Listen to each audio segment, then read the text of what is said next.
Le Vietnam sous la domination chinoise, 1000 ans de résistance.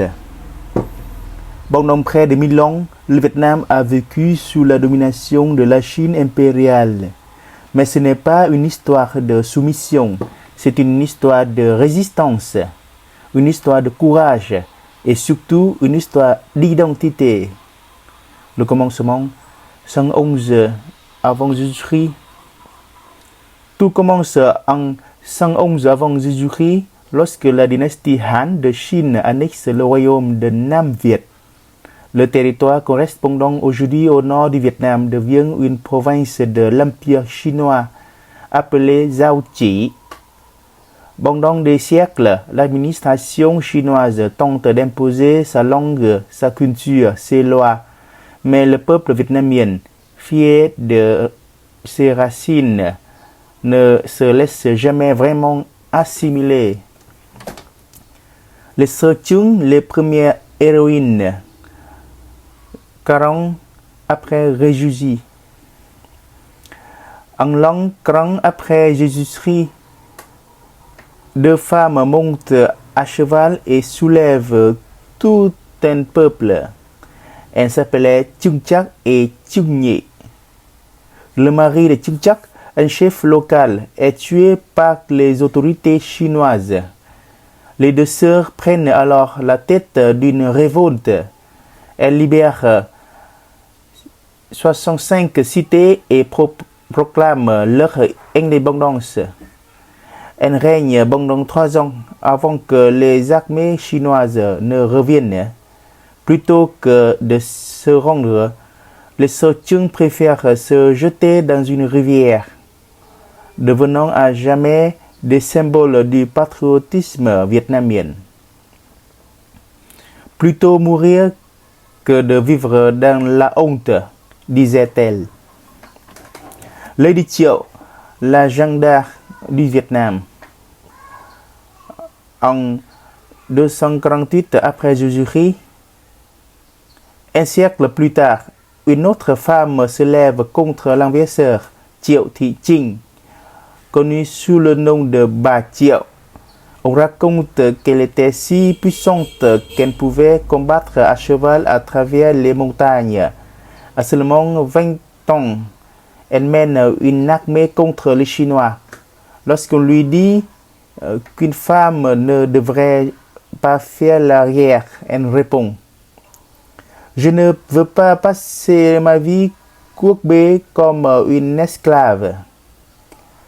Je veux chevaucher la tempête, terrasser les requins sur la mer et chasser les envahisseurs hors de nos terres. Bien qu'elle soit vaincue, son esprit indomptable restera gravé dans l'histoire. Une domination persistante.